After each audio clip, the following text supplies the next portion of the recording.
আপনাকে করতে হবে কি নেক আমল। কি করতে হবে? নেক আমল। পৃথিবীর মধ্যে যতগুলো আমল আছে এর মধ্যে সবথেকে নেক আমল, সবথেকে গুরুত্বপূর্ণ নেক আমল, সবথেকে ইম্পর্টেন্ট নেক আমল কি? বলুন না। সবথেকে ইম্পর্টেন্ট নেক আমল সেটা হলো নামাজ আদায় করা। আল্লাহ তাআলা কোরআন শরীফের মধ্যে 50-এর অধিক জায়গায় বান্দাকে বলছেন আকিমুস সালাহ, বান্দা তুমি নামাজকে প্রতিষ্ঠিত করো, বান্দা তুমি নামাজকে প্রতিষ্ঠিত করো, তুমি নামাজ আদায় করো। আল্লাহ তাআলা এতবার বলার পরও এই বান্দা যদি নামাজ আদায় না করে, বান্দা পাপী এবং গুনাহগার হবে না? হবে না? মুসলমান আজকে অনেকগুলো মানুষ নামাজ পড়ে না, আবার 2-4টা মানুষ মসজিদে যায়, এই মসজিদে গিয়ে মারামারি লাগিয়ে দিয়েছে। কেউ বলছে নাভির নিচে হাত বাঁধো, তো কেউ বলছে বুকের উপর হাত বাঁধো। এর তো নামাজই নাই। অল্প কয়েকজন নামাজি আছে, এদের মধ্যে ঝামেলা আছে কি নাই? আছে। কেউ বলছে ইমামের পিছনে সূরা ফাতিহা পড়তে হবে, আবার কেউ বলছে সূরা ফাতিহা পড়তে হবে না। কেউ বলছে ওই আমিন জোরে বলতে হবে, কেউ বলছে আমিন আস্তে বলতে হবে। আমি বলবো ভাই, ইনশাআল্লাহ এই বিষয় নিয়ে আলোচনা হবে, তবে আগে নামাজ আদায় করার দরকার আছে কি নাই? প্রত্যেকটা মানুষ নামাজ অবশ্যই আদায় করবেন। এবার নামাজের নিয়ম শৃঙ্খলা কি ইনশাআল্লাহ আলোচনা করব। একবার দরুদ শরীফ পড়ুন, আল্লাহুম্মা। যতগুলো ইবাদত করি আমরা, এর মধ্যে সবথেকে গুরুত্বপূর্ণ ইবাদত সেটা হলো কি? একটু জোরে বলুন না ভাই। নামাজ। আচ্ছা বলুন তো, এই নামাজটা আদায় করবেন কোথায়? বাজারে, ঘাটে, মাঠে? না, আমরা সবথেকে গুরুত্বপূর্ণ ইবাদত এটা তো আপনাকে আদায় করতে হবে এই পৃথিবীর মধ্যে সবথেকে গুরুত্বপূর্ণ যেটা জায়গা, সবথেকে ফজিলতপূর্ণ যেটা জায়গা, সেই জায়গায়। আর সেই জায়গার নাম কি? মসজিদ। আল্লাহ তাআলা রাসূল ইরশাদ করেন, হাদিসটি লিপিবদ্ধ আছে সহিহ মুসলিম শরীফে, সহিহ মুসলিম শরীফ জিলদ নাম্বার 1। আপনার আল্লাহ তাআলা রাসূল ইরশাদ করেন, আহাব্বুল বিলাদ ইলাল্লাহি মাসাজিদুহা। এই পৃথিবীর মধ্যে আল্লাহ তাআলা যতগুলো জায়গা সৃষ্টি করেছেন, এই জায়গাসমূহের মধ্যে সবথেকে উৎকৃষ্ট জায়গা, সবথেকে গুরুত্বপূর্ণ জায়গা, সবথেকে ফজিলতপূর্ণ জায়গা হলো পৃথিবীর মসজিদ সমূহ। জোরে বলেন সুবহানাল্লাহ। তাই আল্লাহর সবথেকে গুরুত্বপূর্ণ ইবাদত আপনি আদায় করবেন কোথায়? মসজিদে। মসজিদে কেউ যদি নামাজ পড়তে যায়, কেউ যদি মসজিদে নামাজ আদায় করতে যায়, একটি কদম মসজিদে বাড়াবেন, একটা নেকি পাবেন। দ্বিতীয় কদম রাখবেন, একটা গুনাহ মাফ হয়ে যাবে। আবার একটা কদম রাখবেন, এক নেকি পাবেন। দ্বিতীয় কদম রাখবেন, এক গুনাহ মাফ হয়ে যাবে। মসজিদ থেকে বাড়ি অনেক দূরে, এই জন্য মসজিদে যাওয়াটাকে বন্ধ করা যাবে। মসজিদ থেকে বাড়ি অনেক দূরে, এই জন্য মসজিদে যাওয়া বন্ধ করা যাবে না। কারণ যত দূর বাড়ি হবে তত বেশি আপনি নেকি পাবেন কি পাবেন না ভাই? পাবেন। আবার মসজিদে গিয়ে যদি আপনি জামাতের সহিত নামাজ আদায় করেন, কিসের সহিত ভাই? জামাতে পড়বেন না বিনা জামাতে? জামাতে যদি আপনি নামাজ আদায় করেন, আল্লাহ তাআলা রাসূল ইরশাদ করেন, বুখারী, মুসলিম, তিরমিজি, নাসাঈ, আবু দাউদ, ইবনে মাজাহ সব হাদিসের কিতাবের মধ্যে আছে। রাসূলুল্লাহ বলছেন, কোন ব্যক্তি যদি একাকী নামাজ পড়ে আর কোন ব্যক্তি যদি জামাতে নামাজ পড়ে,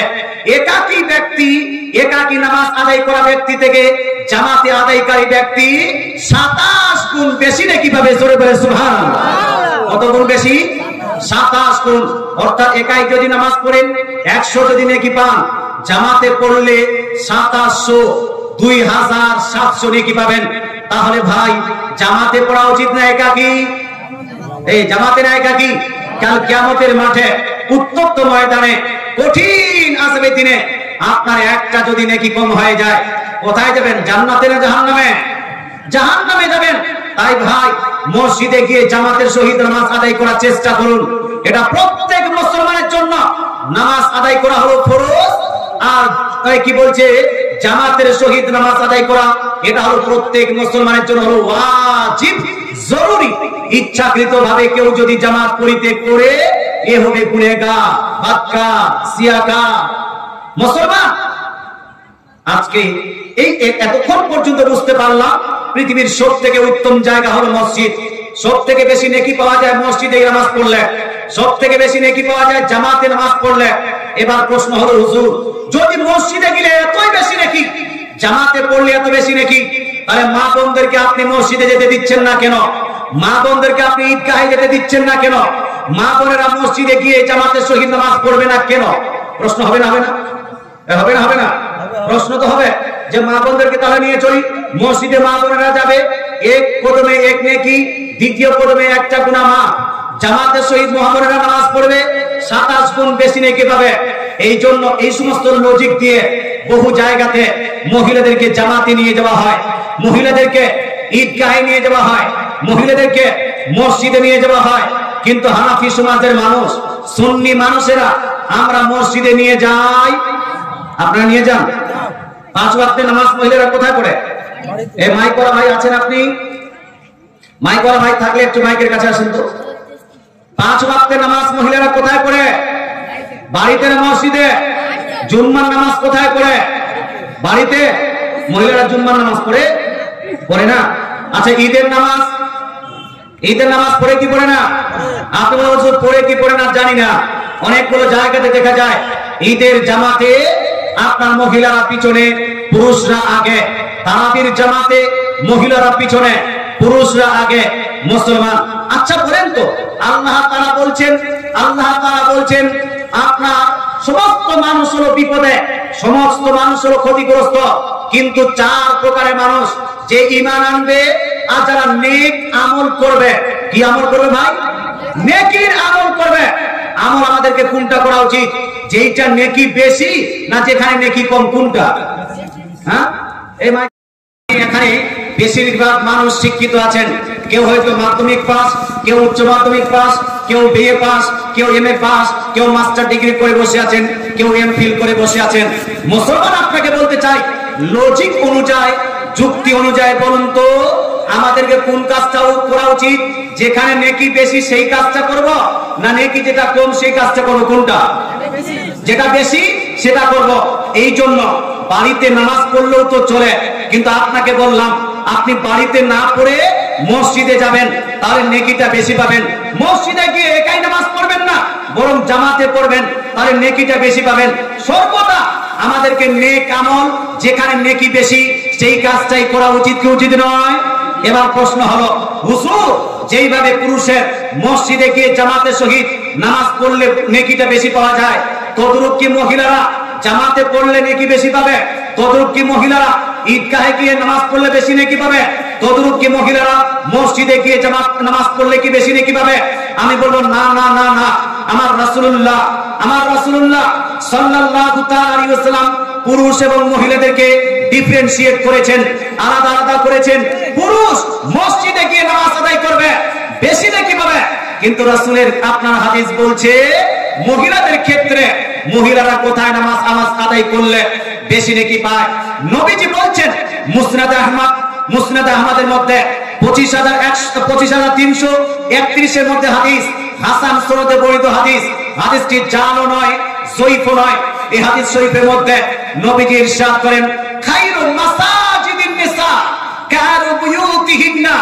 একজন মহিলার সবথেকে উত্তম, সবথেকে বেশি নেকির জায়গা, নেকির নামাজের জায়গা হলো তার নিজের বাড়ির অন্দরমহল। জোরে বলে সুবহানাল্লাহ, এটা জোরে সুবহানাল্লাহ।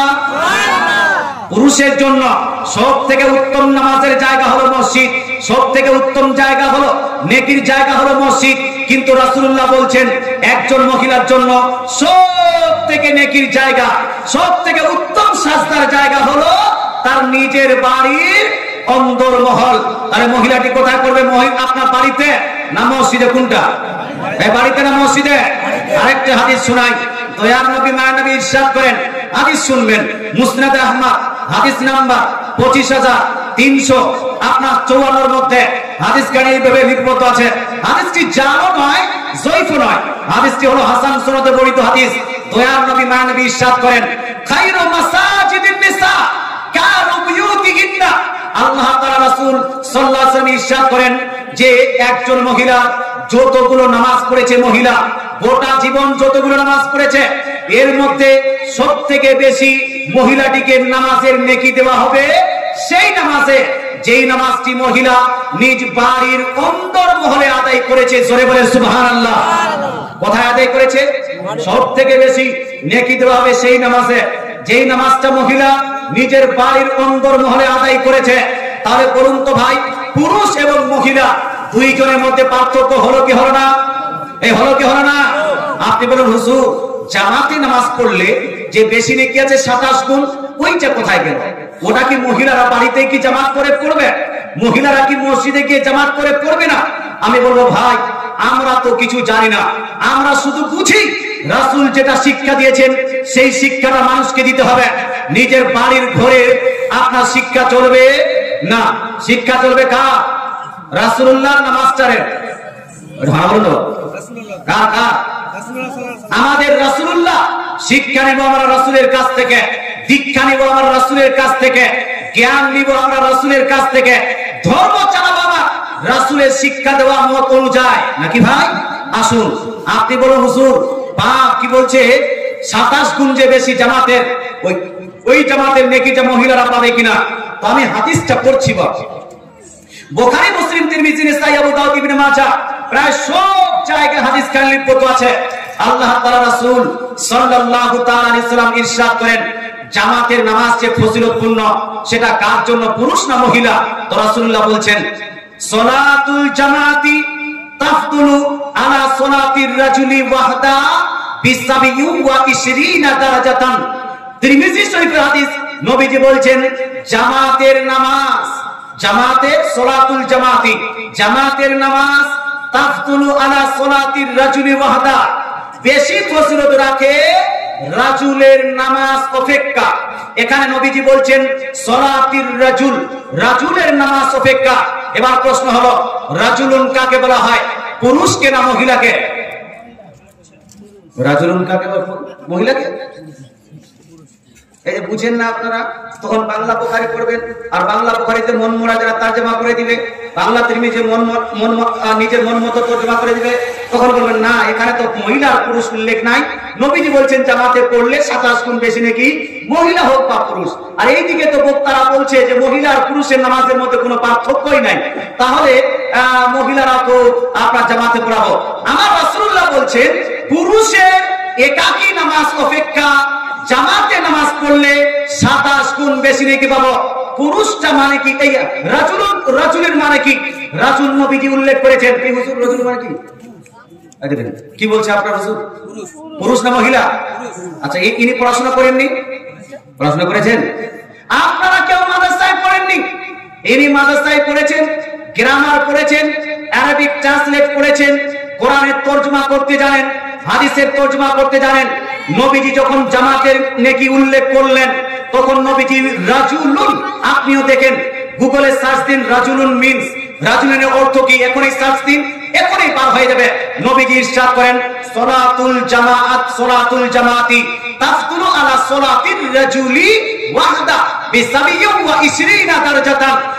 রাজুলুন বলেছেন, অর্থাৎ নবী বলছেন পুরুষের একাকী নামাজ পড়া অপেক্ষা জামাতে নামাজ পড়লে পুরুষের জন্য 27 গুণ বেশি নেকি আছে। জোরে বলেন সুবহানাল্লাহ, জোরে সুবহানাল্লাহ। আচ্ছা বলুন তো 27 গুণ নেকি, 25 গুণ নেকি, এই নেকিটা নবীজি জামাতের যে দিয়েছেন কার জন্য দিয়েছেন, পুরুষ না মহিলা? জোরে বলেন, পুরুষ না মহিলা? পুরুষের জন্য, মহিলাদের জন্য নয়। আপনি বলে হুজুর তাহলে মহিলারা কোথায় যাবে, মহিলারা কোথায় নামাজ পড়বে? তো মহিলাদের আরবি কি বলুন তো, একজোড়া বলতে পারবেন? আপনি বলেন হুজুর। আওরাতের আরবি? হ্যাঁ, মিরাত হয় আর নিসাউন হয়। হ্যাঁ, আচ্ছা উনি বলছেন মিরাতুন হয়, মারআতুন, নিসাউন, এগুলো মানে আর মহিলা। এখন আপনি মহিলার আরবি উনার কাছে জিজ্ঞেস করলাম, আমি বললাম না। পুরুষের আপনার আরবি হলো রাজুলুন, রাজুলের আপনার একাকী নামাজ অপেক্ষা জামাতে পড়লে 27 গুণ বেশি নাকি। কিন্তু প্রশ্ন হলো মহিলাদের নামাজ কোথায় বেশি নাকি? রাসূলুল্লাহ সাল্লাল্লাহু আলাইহি ওয়াসাল্লাম ইরশাদ করেন, মহিলার আরবি কি বললেন মৌলভী সাহেব? মারআতুন অথবা নিসাউন। নেসা, নিসাউন, ওই তো খায়রুন নেসা বলে না, খায়রুন নেসা, জান্নাতুন নেসা, এই যে বলছে না, এই যে নেসা, নেসা মানে হলো মহিলা। মুসলমান আপনাকে বলতে চাই, হাদিস উঠান, এই হাদিসটি লিপিবদ্ধ আছে সুনান আবু দাউদ জিল নাম্বার 1 হাদিস নাম্বার 570। কত নাম্বার হাদিস বললাম? 570 এর মধ্যে সহিহ সনদে বর্ণিত হাদিস। রাসূলুল্লাহ সাল্লাল্লাহু আলাইহি ওয়াসাল্লাম ইরশাদ করেন, সলাতুল মারআতি, সলাতুল মারআতি, সালাত মানে হলো নামাজ, মারআত মানে কি বললাম? মহিলা। নবীজি বলছেন সলাতুল মারআতি ফি বাইতিহা আফসালু মিন সলাতিহা মিন হুজরাতিহা ওয়া সলাতুহা ফি মাখদাইহা আফসালু মিন সলাতিহা ফি বাইতিহা। রাসূলুল্লাহ বলছেন সলাতুল মারআতি, মহিলার নামাজ, ফি বাইতিহা, নিজ ঘরে নিজ বেডরুমে আদায় করা, আফসালু মিন সলাতিহা ফি হুজরাতিহা, বাড়ির বারান্দায় নামাজ পড়া অপেক্ষা না বারান্দায় নামাজ পড়া অপেক্ষা বেশি নাকি? জোরে বলেন সুবহানাল্লাহ। কোথায়? নিজ বেডরুমে নামাজ পড়া, নিজ বাড়ির যে বারান্দায় নামাজ পড়া অপেক্ষা বেশি নাকি? আল্লাহ রাসূল আগে ইরশাদ করেন ওয়া সলাতুহা ফি মাকদাইহা আফসালু মিন সলাতিহা মিন বাইতিহা। দয়ার নবী মানবী ইরশাদ করেন আর একজন মহিলার নামাজ অন্তর্মহলে, বেডরুম থেকেও আরো যদি কোনো লুকানো রুম থাকে, বেডরুম থেকে আরো যদি কোনো গোপনীয় রুম থাকে, সেই গোপনীয় রুমে নামাজ পড়া মহিলাটির বেডরুমে নামাজ পড়া নিজের আপনার শুয়ানো রুমে নামাজ পড়া অপেক্ষা বেশি নাকি? জোরে বলেন সুবহানাল্লাহ। এটা জোরে সুবহানাল্লাহ হবে। মুসলমান আপনাকে বলতে চাই, হাদিস শোনাচ্ছি, কারো বাপের কথা শোনাচ্ছি না, নিজের পার্সোনাল লজিক নয়। রাসূলুল্লাহ সাল্লাল্লাহু আলাইহি ওয়াসাল্লাম মারআত মানে হলো আওরাত, মারআত মানে হলো মহিলা, আর রাজুলুন মানে হলো পুরুষ। পুরুষের নামাজ, মহিলাদের নামাজ আলাদা আলাদা করেছেন কি করেননি ভাই? আচ্ছা, রাসূলুল্লাহ যদি আলাদা করেন আপনি কি এক করতে পারবেন? রাসূলুল্লাহ এক করতে পারবেন? রাসূলুল্লাহ যদি আলাদা করেন তাহলে কোনো মাস্টার ডাক্তার নাই খোল্লা কি এক করতে পারবে? আর যদি কেউ এক করতে চায় তাহলে রাসূল একদিকে, মাস্টার ডাক্তার একদিকে, মৌলভী মুন্সি একদিকে, মুফতি মুহাদ্দিস একদিকে, রাসূলুল্লাহ একদিকে, আর গোটা দুনিয়ার মৌলভী মুন্সিরা একদিকে। একজন মুসলমান যাবে কোন দিকে? তো মুসলমানের স্লোগান হবে দয়ার নবী যেই দিকে আমরা আছি, কোরআন হাদিস যেই দিকে, সুন্নি মুসলমান সেই দিকে। সুন্নি মুসলমানরা কোরআন হাদিস ছাড়েনি, আগামীতেও ছাড়বে না। যতই বড় মাস্টার ডাক্তার হয়ে যাক না কেন, যতই বড় নায়ক খলনায়ক হয়ে যাক না কেন, কোরআনের বিপক্ষে কেউ যদি ফতোয়া দেয়, হাদিসের বিপক্ষে কেউ যদি ফতোয়া দেয়, তাদেরকে আমরা মানতে পারি না। কিন্তু আছে কিনা পৃথিবীতে এরকম লোক? বহুত আছে। মুসলমান আপনাকে বলতে চাই, রাসূলুল্লাহ বলছেন যে মহিলারা বাড়িতেই নামাজ পড়বে, অন্তর্মহলে নামাজ পড়বে যদি বেশি নেকি পেতে চায়। আর পুরুষরা বাড়ি ত্যাগ করে মসজিদে যাবে, পুরুষের নামাজ আলাদা, মহিলাদের নামাজ আলাদা।